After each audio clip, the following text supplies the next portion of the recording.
Being inside my head can be a very scary place sometimes. 1 minute, I could be happy-go-lucky without a care in the world, thinking about rainbows and shit. Then, out of nowhere, comes this Mack truck running 200 miles an hour with no brakes on a collision course with a powder keg of fuel. And I wish I wasn't here anymore. That's a problem, yo. I mean, for real, that's a big-ass problem. Mm-hmm. It wasn't until after my stay in a mental health facility, yes, you read that correctly, and some therapy that I learned how to get out of the organized chaos that is my brain. And that comes from the book, Becoming the Dope Black Therapist, excuse me, by Mr. Blaise Harris. He is owner and clinician of G Squared Consulting and Counseling Services. He is the producer of the Dope Black podcast, a firefighter. Blaise, thank you so much for being here. Thanks for having me, man. Thanks for having me. I got chills, actually. So, I sometimes when I actually wrote that, it was, I don't know where the words just came from, but it just really just hit me like so hard because that's really what I was feeling. That's really how it felt like to me, you know. You can be all happy-go-lucky, and then all of a sudden, bam!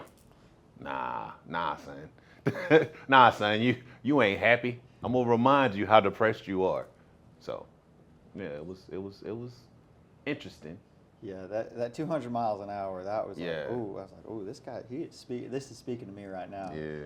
Because that is me. Yeah. A lot of times. Yeah, I think it's a lot of us a lot of times. You know, honestly, especially in the first responder world.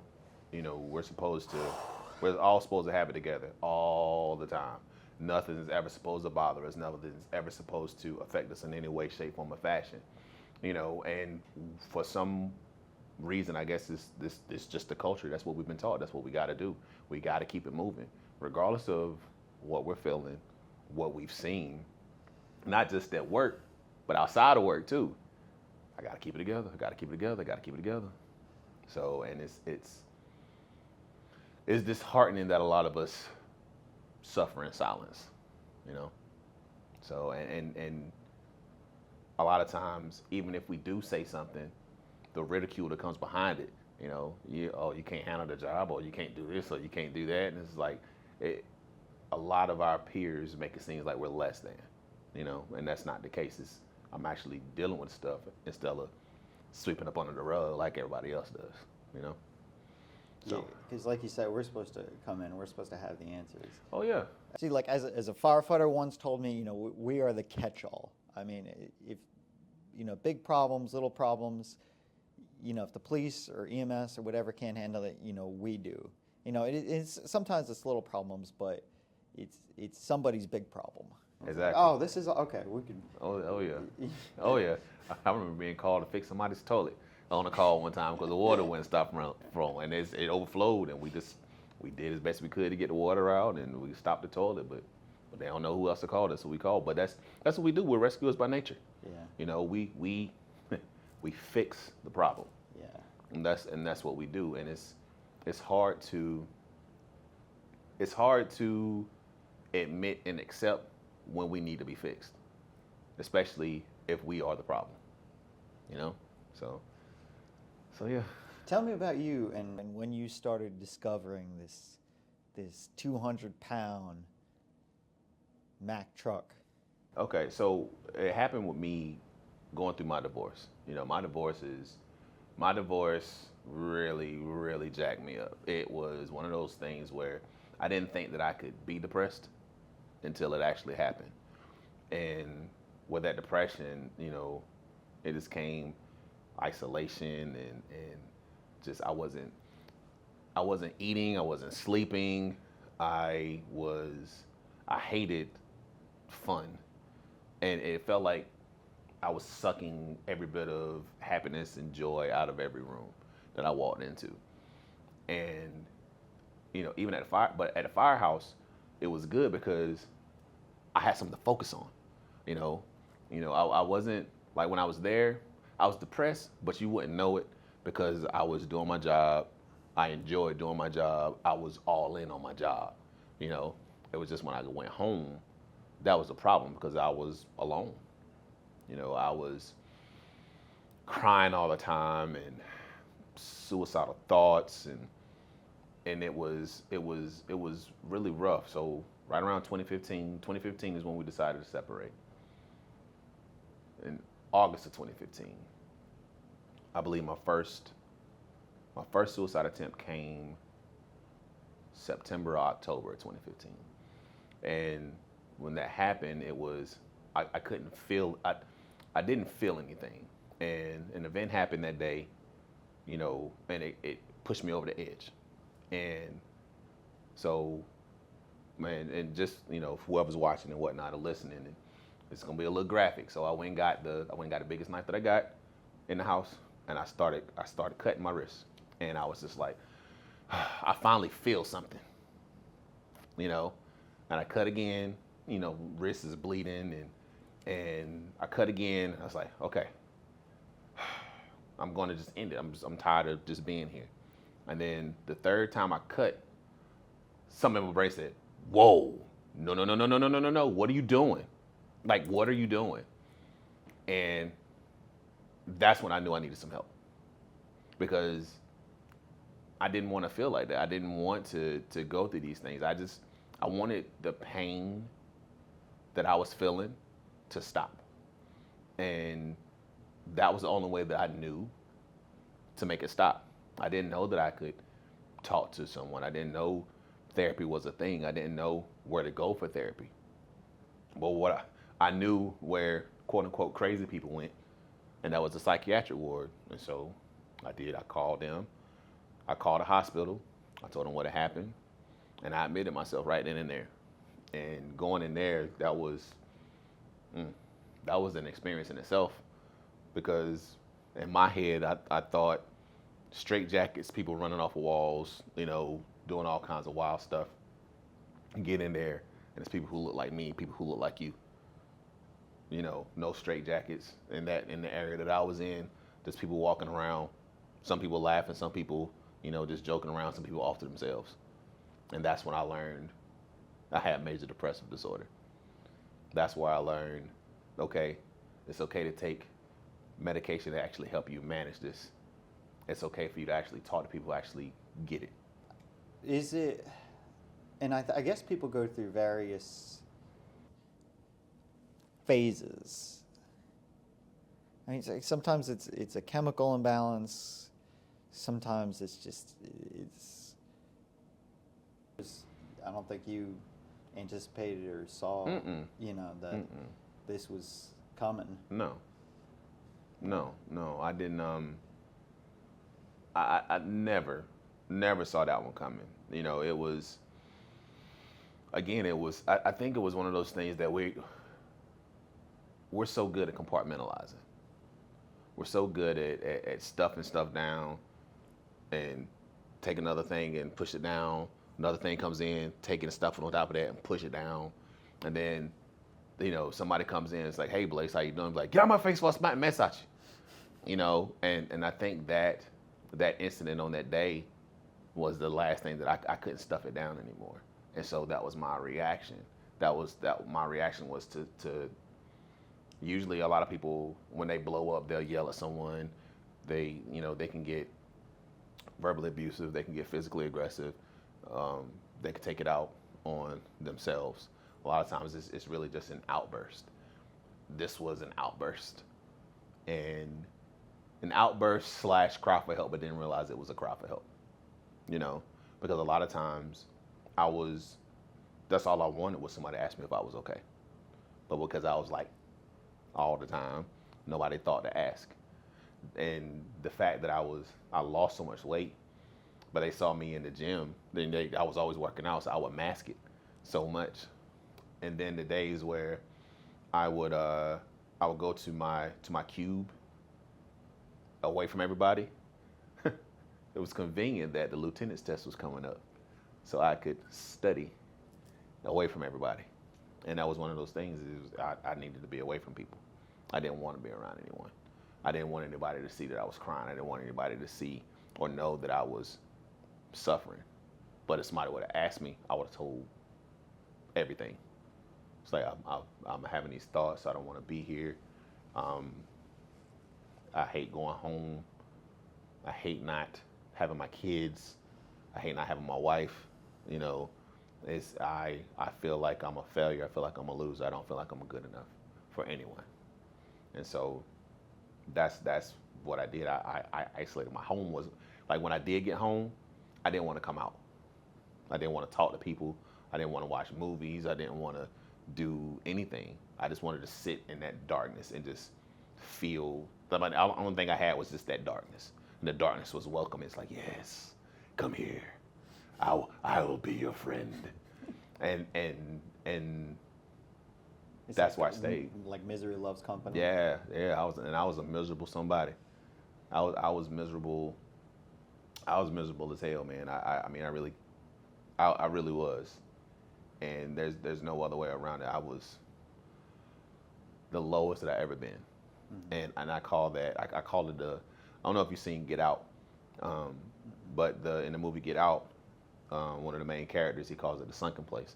And that's where I was in a sunken place. I was not happy. I was just in a pit of darkness and despair the whole time. I didn't see, they say it's light at the end of the tunnel. Well, no damn light.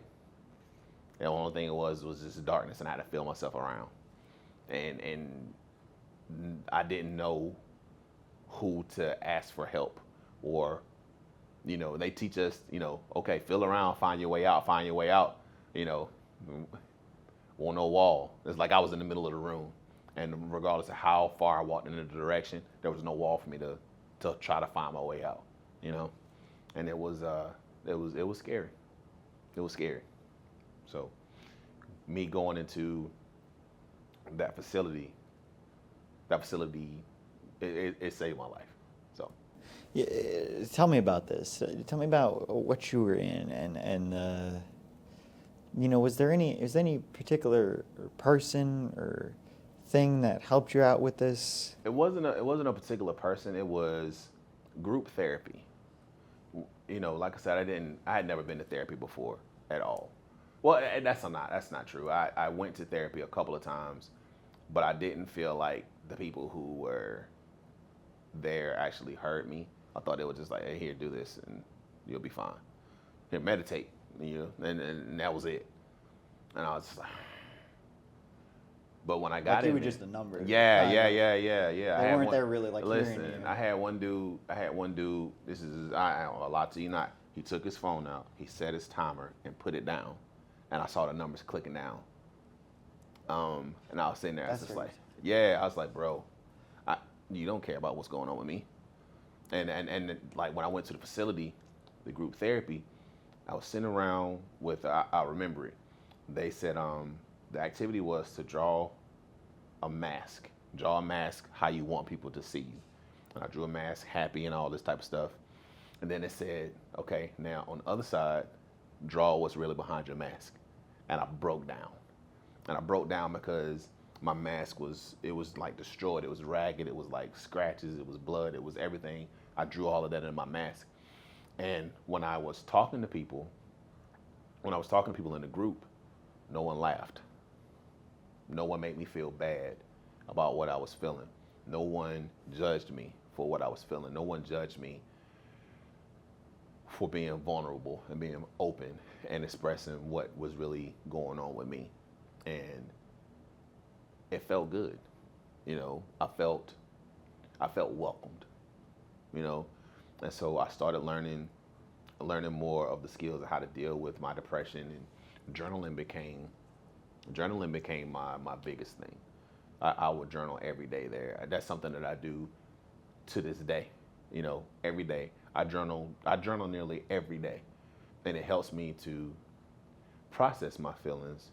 If I can't talk to someone, if my friends are busy, I can't get to my therapist. It allows me to get my thoughts out, so I'm not pushing them down, and I won't erupt on people.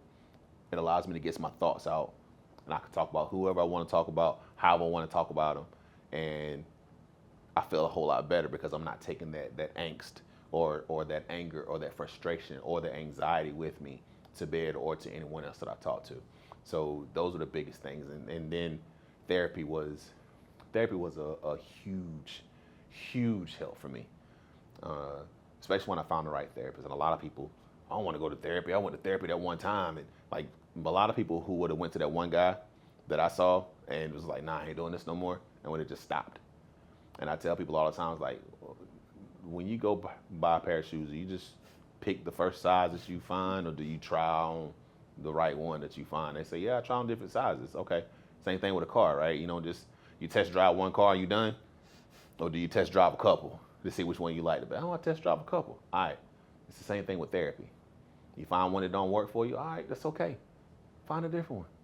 And that's what I did. I found my therapist, and she worked in PD. And so she knows what we deal with. She knows the ins and outs of, you know, our jobs as first responders. She had dealt with divorce before. And because you'd probably scare a lot of people. Yeah. Because if you're opening up about some of the stuff you see, you'd scare a lot of people. Because you can't tell people, just an average, like a therapist who's been in the books for how many years. Exactly. You know. No, yo. And I've had people tell me they went to therapy one time and they had to consult a therapist because the therapist couldn't handle what they was talking about. I'm like, bro, I don't need that. It's like I need somebody who's gonna be strong enough to handle this, and fortunately I found someone who did. You know, and she helped me a lot. She she introduced me to EMDR, eye movement desensitization and reprocessing. That's basically making bad stuff less bad. All the stuff that we push in our long-term memory and we don't process, EMDR allows it to come to the forefront and process it like we do everything else. And she told me, she said, I'm gonna have you crying like a little baby when I get done with the session. I was like, thug, you can have me crying. As soon as the session was over with, well, you got me talking like this. Everything, it was ugly cry the whole way through. So, but no, that helped me out several times. I started off thinking I was not good enough because of my divorce, and it turned out that I never thought I was good enough because I was seeking approval from other people. It wasn't my marriage. It was from not feeling that love and support from like my grandmother or my mom or my dad or anything like that. And that's really what the issue was. And that was a recurring blocking thought, because if I was good enough, then these people would see that and they would actually acknowledge that, and they would tell me that, you know, I mean something to them, or show me that, you know. And I figured that if at the time, if my wife couldn't see those things, who would? If my mom and my grandma and my dad didn't see those things, who would see those things? You know, so I never thought I was good enough. And until I got that work, it's like, I am. I'm dope as hell. I'm an author. I'm a speaker. I'm an entrepreneur. I'm a phenomenal father. You know, I'm doing all of these things, and it's just like, why wouldn't I think that I'm not good enough? Because of the people who I thought didn't care about me will not be able to accomplish any of these things that I've done. You know, and what about the people who do see the things that I do? You know, and it took a lot of work to get to that point, a lot of self-discovery to actually manage those things and work it the way I needed it to. You talked about masking. And, well, I guess my question is this: are there specific signs that, you know, people go through to see you? And I mean, I think we all do it to a certain extent. Yeah, absolutely. I think everybody does it, but, you know, oh man, I'm getting divorced today. Like, yeah. Oh, like that's. Yeah, it's like, are you okay? Man, yeah, man, it's gonna be all right. All right. And then they go home. Oh, I'm getting divorced today. Yeah. And you know, we self-medicate with drinking and everything. And I think some of the things you ask, like, what can we look for? It's gonna be different for different people. You know, so if you start to see people who are normally very talkative and jovial and happy, and then they start sliding down and they stop talking so much. They don't make as many jokes, or you notice that they're not as engaged in conversations. that's when you start seeing the cracks in their mask, and start to shine through a little bit more. Especially if they're not doing the things that they would normally do. Like if they are going out and they would shoot ball all the time, or throw the football, or playing their games and all of this type of stuff, and they stop doing those things. It's like, okay, and it's not like, a lot of times we know our people. If that's really your homeboy, your homegirl, or whatever that you got going on, you're gonna be able to tell when something's off. The thing about it is, a lot of people are afraid to ask, or they don't want to push, or they don't want to feel like they're crossing any lines by insinuating that something might be going on, when really that person might just really need you to ask if everything's okay. So, tell me about, so you talked about the importance of journaling. I think there's certain things like that, and you mentioned them, like it could just be like, you talked about seeking community too. I mean, in your podcast, you talked about seeking community, and why that's important to have people around you that, you know, even if it's just joining a sports league or whatever, I think there's a lot of things that working out. And I think it's a big thing. Now, some people like to have their isolation and process things on their own. That's okay, but it's also okay to be around people who want to pour into you. Both can be true. And I think a lot of times we forget that there are people in our lives who want to see us win in everything that we do. For some reason we'll choose not to be around them, and it's like, sometimes it's like, oh, you really feel what I'm feeling, and you understand what's going on with me, and it's just it's so funny. I ran across this meme the other day, and it was like, we rather be in, I'm probably going to mess it up, but we would rather be in familiar chaos than than places of comfort. And it was just like, man, go ahead, because like it hit me. It's just like, yo, you think about us as first responders in general. We thrive in chaos. That's when people call on us at their worst moment, we're supposed to be calm under pressure. A lot of us, we get so worried when it's quiet and it's so uncomfortable. So we got to do something. We got to move. And outside of the fire station, outside of PD, outside of EMS, and outside of dispatch, you think about people who grow up in abusive relationships, or people who grow up in subpar conditions, low socioeconomic status, and dealing with those different types of things. The struggle, it's like, we're used to the struggle. We're comfortable in the struggle because I know it's like, we got to hustle, we got to grind, we got to do everything we can to make this stuff work well. Even in relationships, is I got to work so hard to make all this stuff work. I got to do this and I got to do that, and I got to be sure this stuff. But when things are calm, we start looking for things to cause some chaos, because we're not used to things being calm. Like, calm is where we're supposed to be. Chaos is not where we're supposed to be, And I think a lot of people are just they are uncomfortable with calm because we're not used to it. We're always suspicious. We're always waiting for the other shoe to drop, or something's wrong with this person. It's like, no, they're just being themselves, and they're working through things the way they need to. They have no problem with communication. They have no problems with asking you for what they need, or telling you what they're doing is affecting them, or whatever. That's open and clear. You never have to worry. You never have to wonder, because they always let you know what it is. When we don't do that and we start to speculate, this is so much better because there's calamity going on now. Let me ask these questions to get you worked up so I can actually function. Like, nah, bro, that's your trauma speaking. So yeah, man, it's hard out here.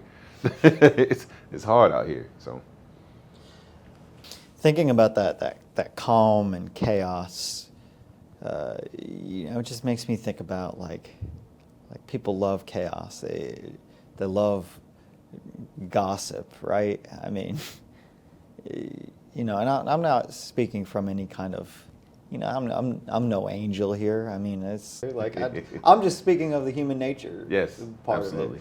of it. But like it's like staying in a bad job, like staying people.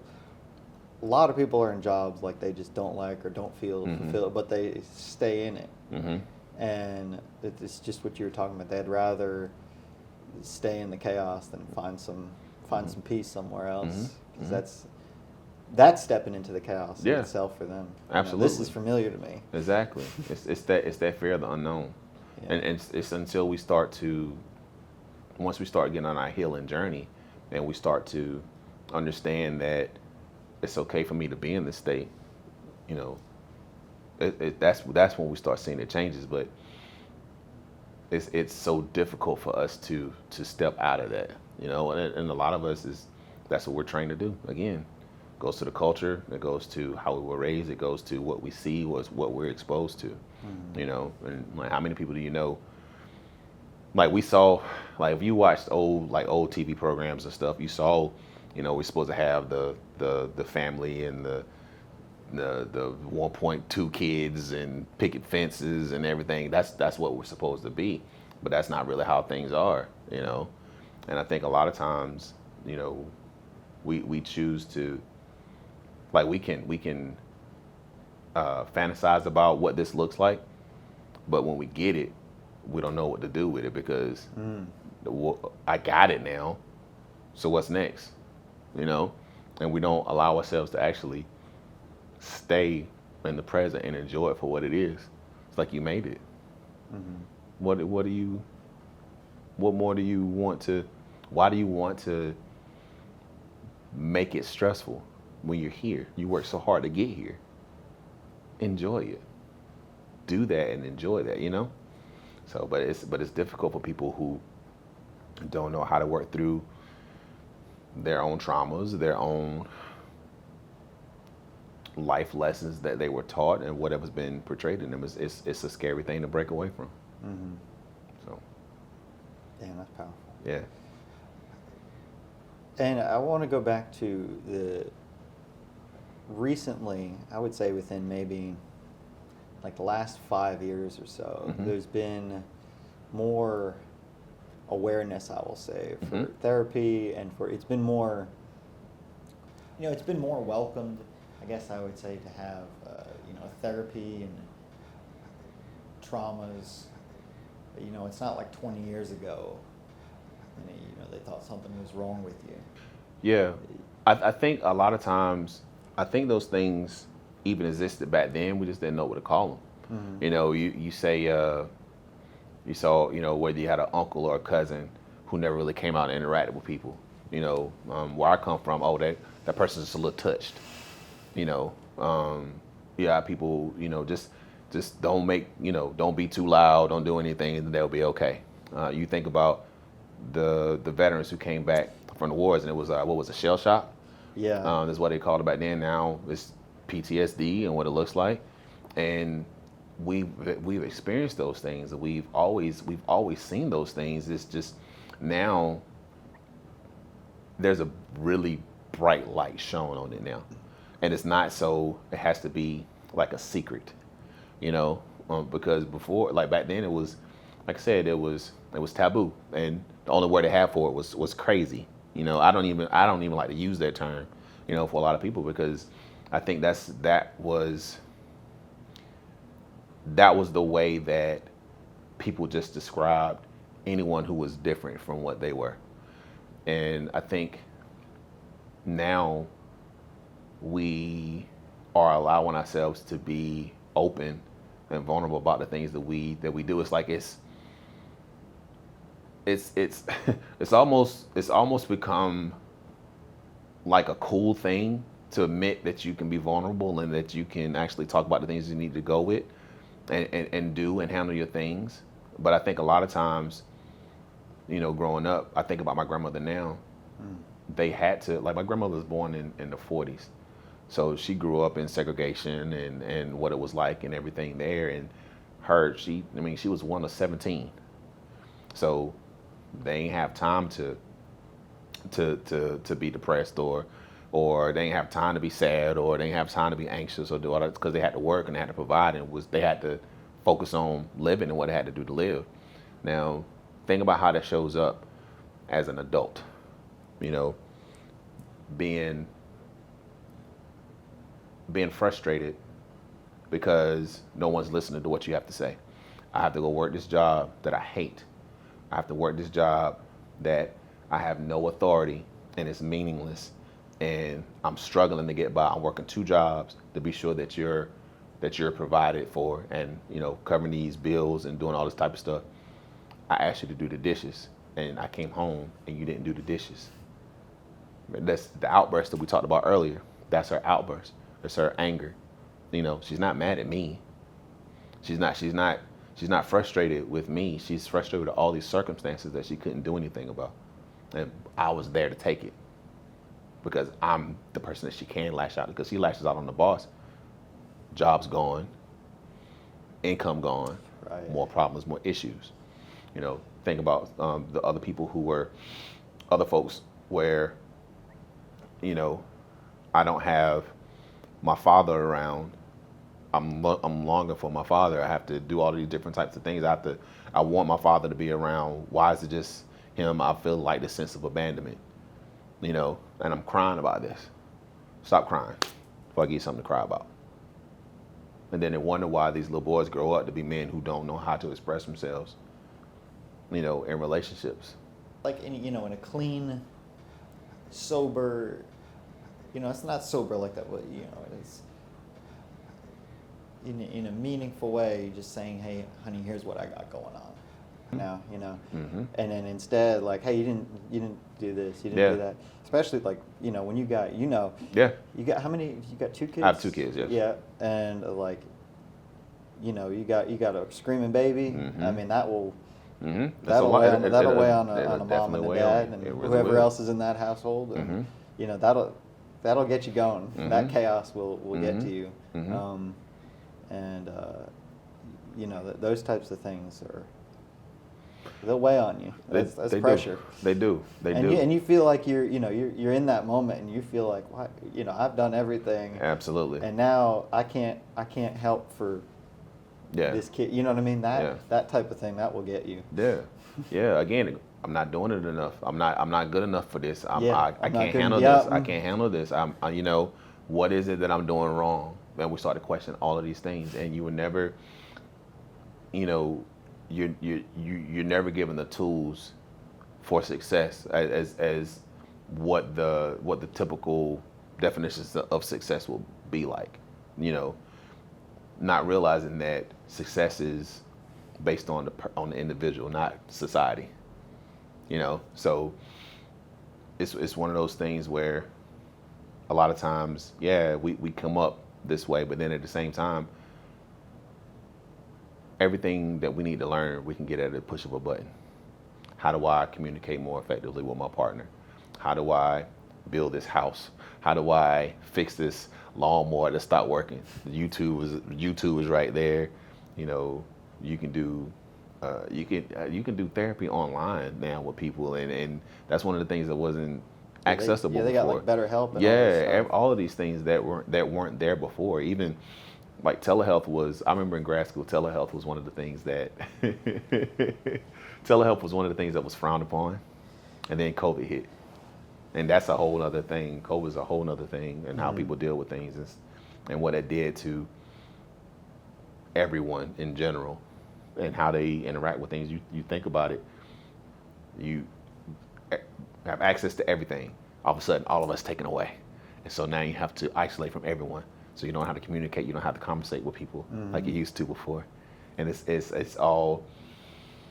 There's all this protection of a screen. You can't see people's faces, so you can't see what their expressions are, and you can't see anything. So you forgot how to communicate with folks. You forgot how to interact with folks, and it's so many things that we were already dealing with And I think it became even more amplified now when we had to isolate and we had to do so many different types of things. So, and now more and more people is like, okay, I need to do something different. And thankfully, it's getting back to the interactions and people doing things. I'm loving it. I'm loving it, and I know I miss having a community. I miss being a part of something. I miss, having folks that we can be around and just feel welcome and just feel loved and feel supported by. Yeah. I think that's one of the things that I think a lot of us miss, and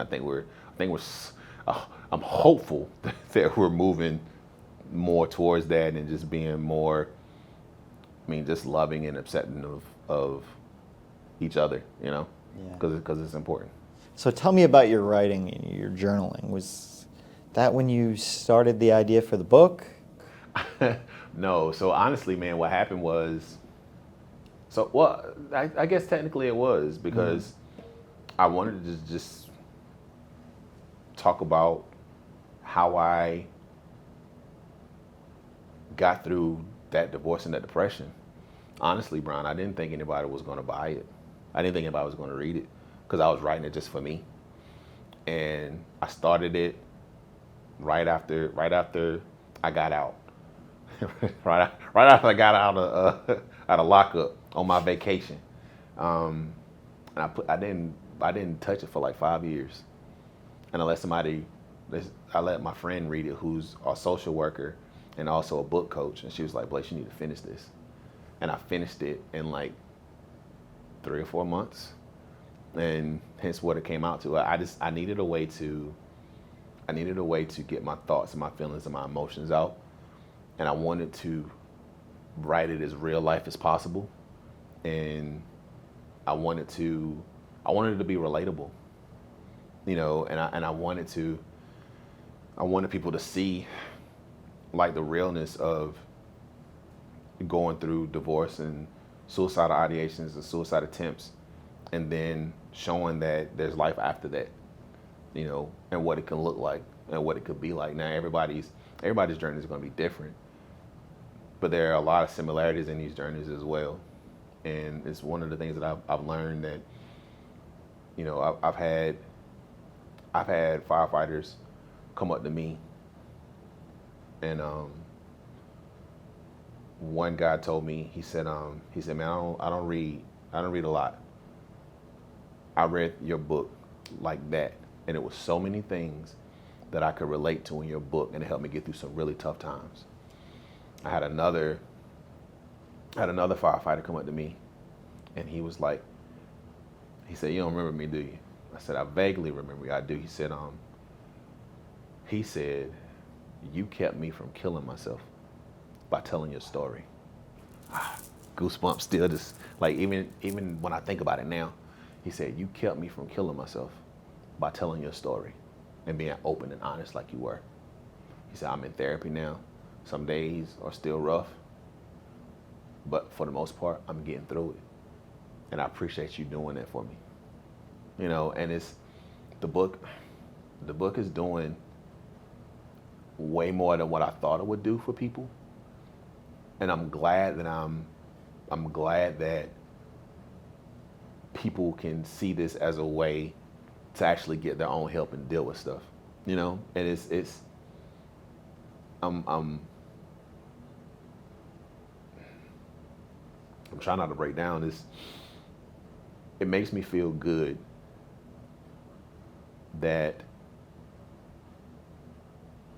my words were encouraging to so many folks.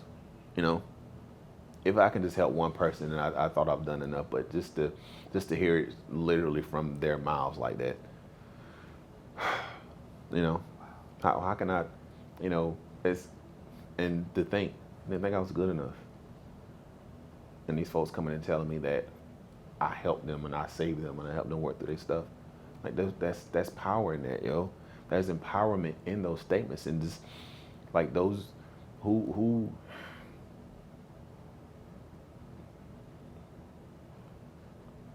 I'm honored, I'm humbled, I'm appreciative.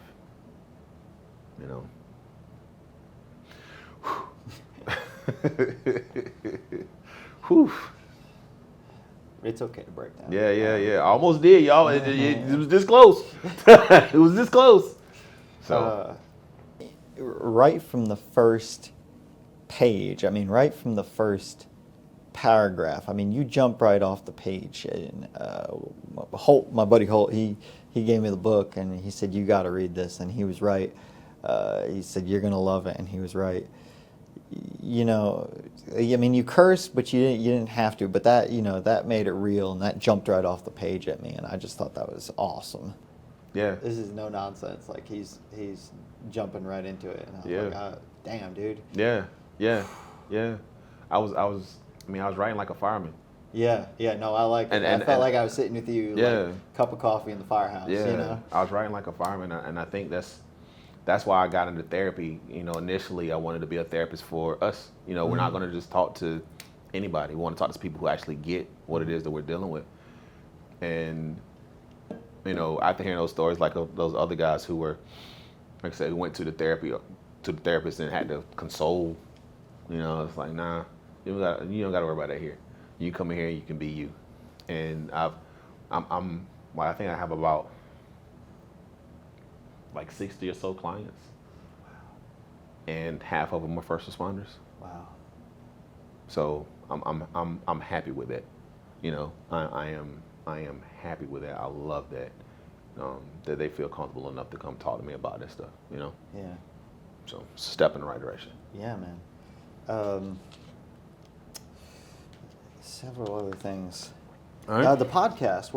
I love the podcast. Where'd you start the podcast? So the podcast was another way for me just to get my thoughts and feelings and stuff out. I think that's one of those things that I wanted to do, and I never knew how to. And I was just like, okay, let me do this, and that'll be an extension of the book, and I can talk about just normal everyday things that people might experience and help them work through their things. And that's the way for me to do it, but also talk to other people who might be experiencing them as well. And I think it's one of those things that, it's just another outlet, and I think a lot of times, when the gym isn't enough, or journaling isn't enough, or, playing with my kids isn't enough, sometimes me actually just verbalizing what's going on in my head actually helps me out a lot. And I think I've learned that a lot of people appreciate the realness that I bring when I do the podcast and stuff too. So, and it's one of the things that's really great. So, tell me about your workout routine. What are you doing? Man, now it's a whole lot of pick me ups with my forks and my spoon. But no, it depends on what I'm feeling, man. As I'm getting older, I'm trying to do more like mobility as far as I'm big enough. I don't need to get no bigger. But I want to be able to move in my 50s and 60s and stuff too. So I'm working on more mobility stuff, and I love martial arts, so I do a lot of Muay Thai, hit my heavy bag. So that's mainly what I do. All this comes just from years of lifting weights, from all the way from high school to college and the fire department and all that type of stuff. And it's I love being a therapist, but I hate sitting down all day. And so, I have to do things that's going to help me move. Yeah, I understand. So you ask me to put on a bottle now and some gear, I'm going to suck that thing down in like 5 minutes.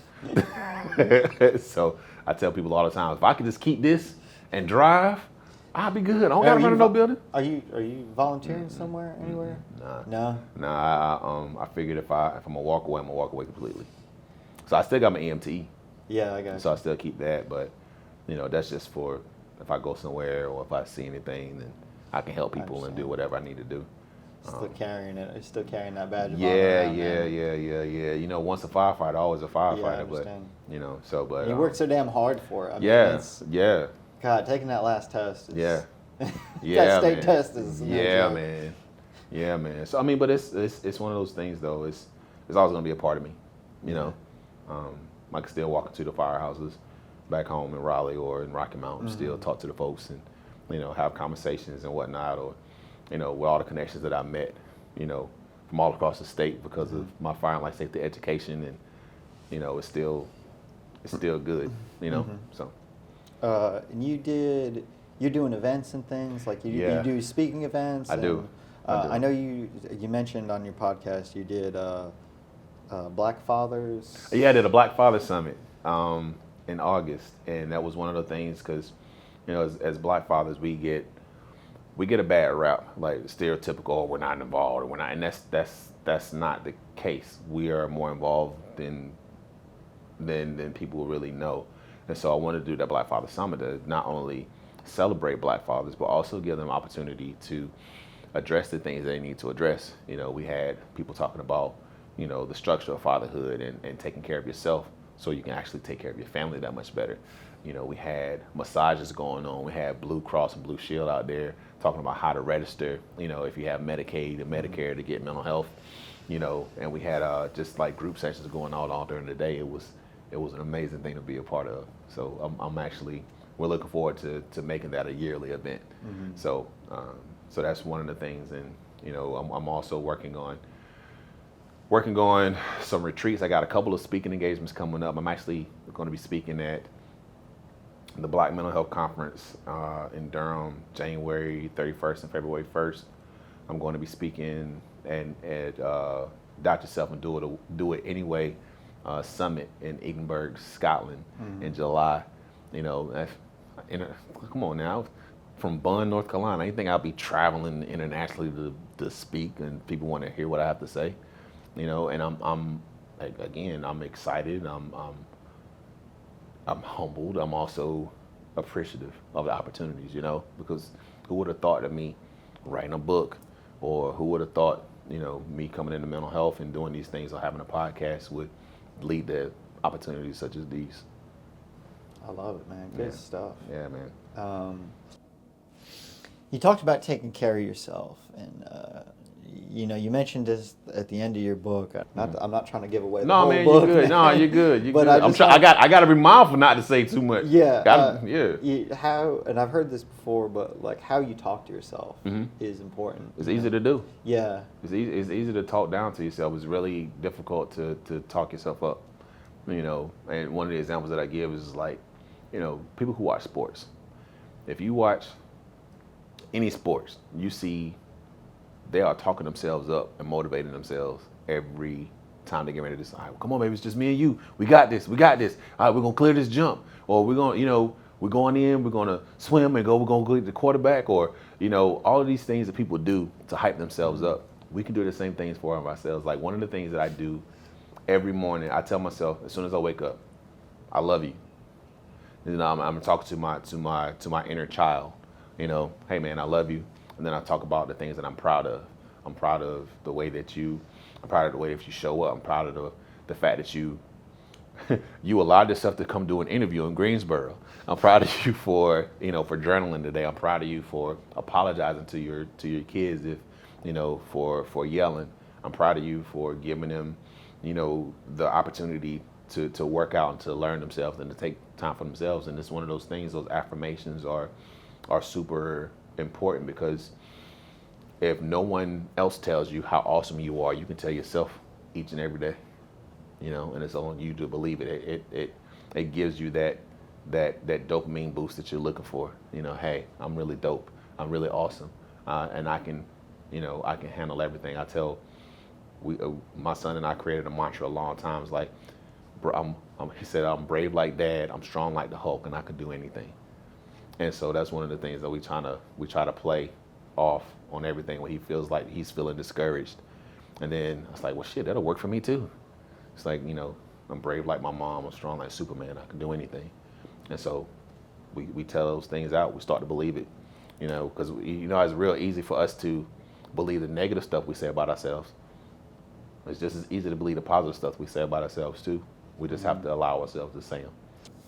I remember, Jordan Peterson was talking about, like treat yourself like somebody you're responsible for helping. And I thought that was a good rule because, I wouldn't talk to anybody else like I talk to me. Ooh. Yeah. But again, that's what we know. Yeah. That's what we go back to. Yeah. Because that's familiar. It's real familiar to talk trash about ourselves, whether we've been told it by whomever, or whether we told it to ourselves. It's more comfortable for us to say this instead of, hey, you're great at this. You're doing an amazing job. keep it up. You know, so. So some other so the way you talk to yourself, journaling, working out maybe is a big thing. I would say we're probably like eating right. That does play into it. But there's a comfort food factor in that a little bit too. It is. I tell you what, I definitely feel better when I'm actually eating clean. Yeah. You know, I went vegan for like a month and felt really? so great. Yeah. And it was a great feeling that I really enjoy that. And but at the same time, it's okay. I'm learning moderation with everything. And it's just, even 7 years later, I still eat like I'm at the firehouse. Just so quick. Instead of allowing myself to taste what it is that I'm eating and savor it and enjoy it for what it is. Think about the hands that actually took time to prepare it and just enjoying it and slowing down. It's what we call mindful eating.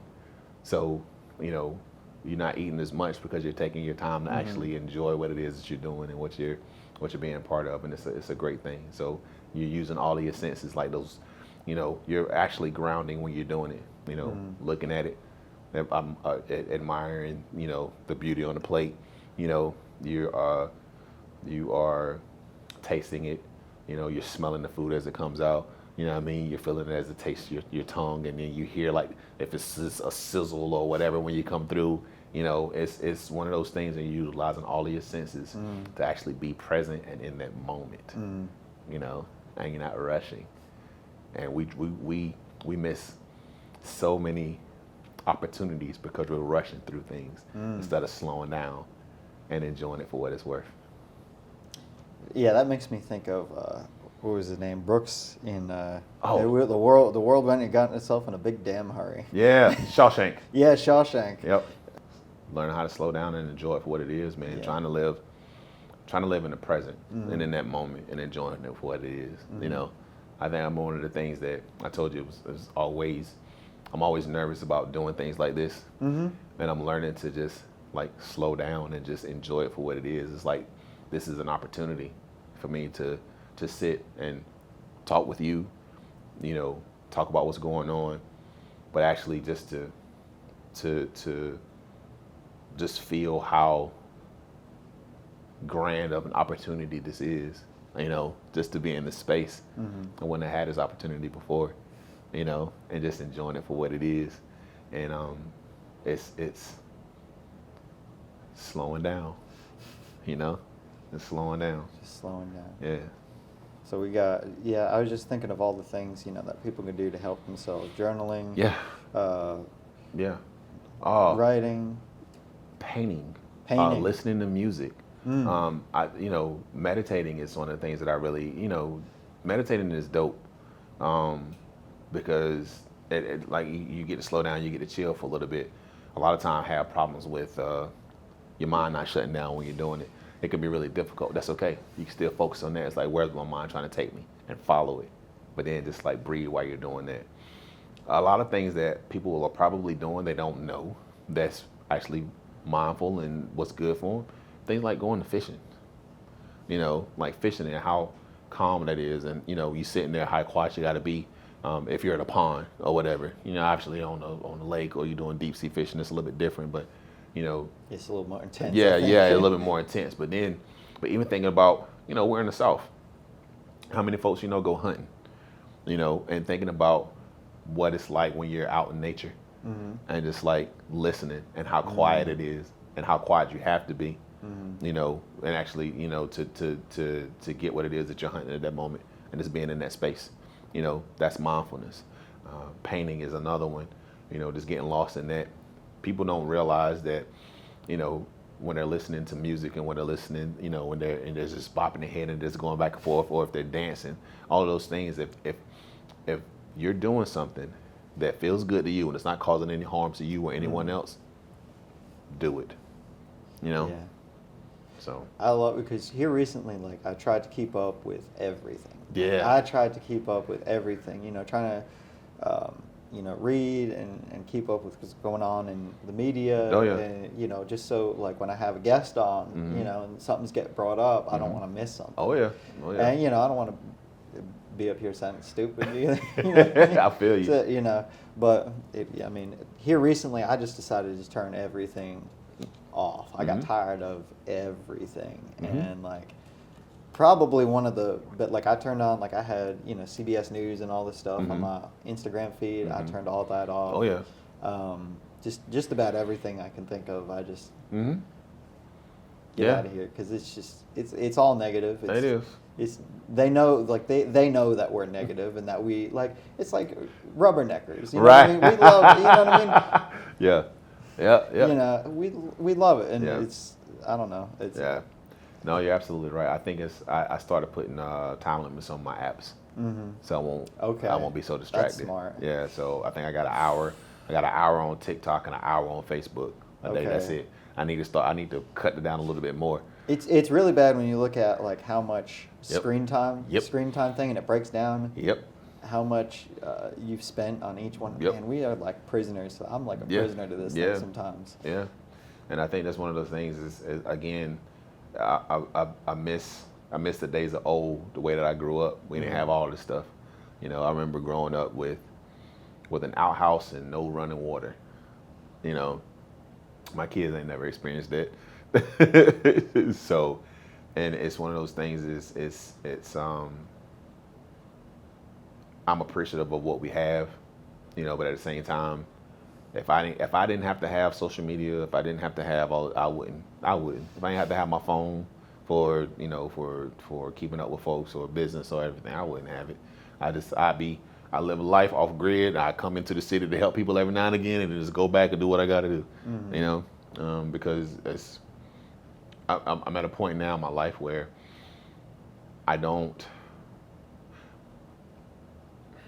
had this revelation. I would speak, and I would always be so. I'll be the one to start the party. I would speak in front of crowds. I would, you know, dance, and no fear. You know, I would always be the one in the spotlight. And I realized I was doing it because I wanted to be seen by the people in my life. You know, I wanted to be seen by my grandma. I wanted to be seen by my mom. I wanted to be seen by my dad. The older I get, I don't want that anymore. You know, so I'm okay with being in the background.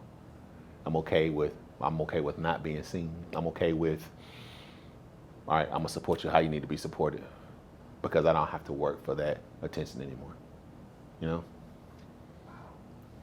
Was there anything, any moment that like changed that were you just a realization point? I think it was when it happened, when I realized that there were people in my life who saw me, and I didn't have to sing or dance for them to see me. You know, and it was like they told me, it's like, Blaise, it wasn't you being in the crowd that helped me doing this. It was something that you said to me that motivated me to push through and do what I needed to do. You know, and it was knowing that they would always be there, and I didn't have to wonder. They would check on me when I wasn't. They checked on me when they noticed I wasn't checking on anybody else. And then they didn't expect anything from me, you know? And I had people in my life who would love me the way that I wanted to be loved, and be there for me the way that I needed the people to be there for me. So, and that's when that switch hit. Man, I hate to end it right there because I want to keep going, man. If you haven't already, check out the book, The Dope Black Therapist. Yep. Check out the website, dopebblacktherapist.com. Yep. Check out the podcast, The Dope Black Podcast. Yep. Blaise, man, thank you so much for being on. Man, thanks for having me, dude. Yeah, this is awesome, dude. Yeah. I really want to have you back. We got to... You let me know. You let me know I'm here. Thank you so much. Thanks, man. Appreciate it.